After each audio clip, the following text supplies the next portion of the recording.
жаңбырдай түңілмейм өткенге қарап. Ай бәлкім өмір осындай, ертеңді ойлап термеліп, несібе іздеп тентеріп,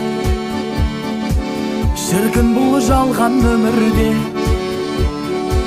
бақытты күндер келер деп. Ай әттең өмір осындай,